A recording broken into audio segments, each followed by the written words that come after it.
So let's do a quick review of the locking system. As we know, your biggest enemy is one of these things. One of these, this is electric, but a battery powered one of these is your biggest enemy. And we're talking about sneaky ones, short of taking the whole frame off, you know, taking the door off. So, okay, the local scumbag has drilled your lock, or has maybe, and we've seen that works easy, or they've got a lock picking device and they've picked your lock. They've come with the grindhead, they're through your lock, so that's done. So, you know, they're through. Now they're up against the door, aren't they? And yeah, this padlock.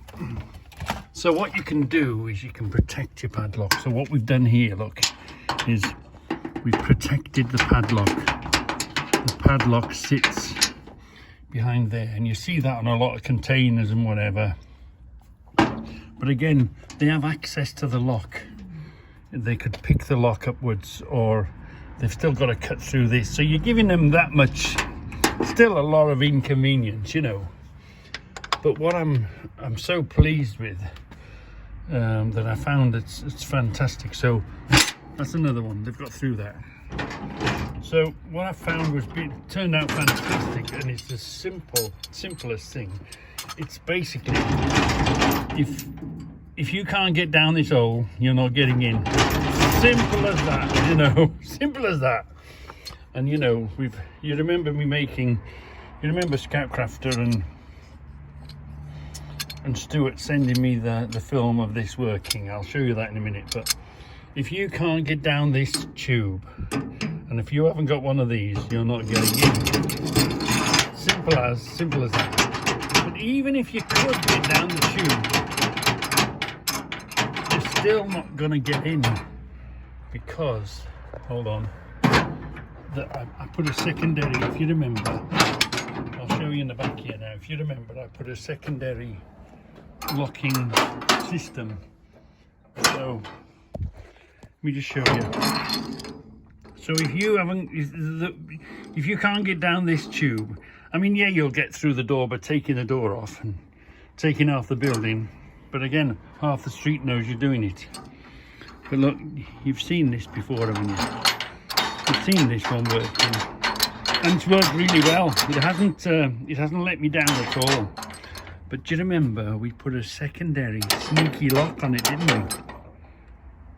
So we did this, and we put this secondary lock on it. Now it works. Hold on, I've got to hold that up. That's it. Now once that lock is in place, but what has really made it is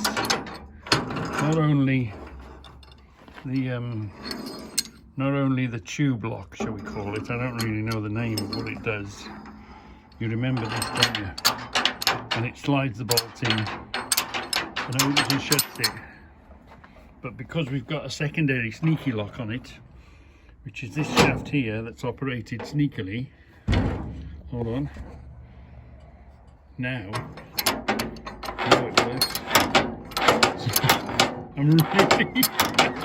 I'm really pleased we did that on there, and then it goes into a good chunky keep, you know what I mean? So yes, that's been the simplest, and I guess the oldest form of lock. Seems to be the hardest to get around, because, you know, trying to even cut this to get your finger through it, or if this was in a thicker frame or whatever. But basically, if you haven't got this and you can't get down this 2-inch piece of scaffolding tube, you are not getting through this door. Short of taking the whole building around the door.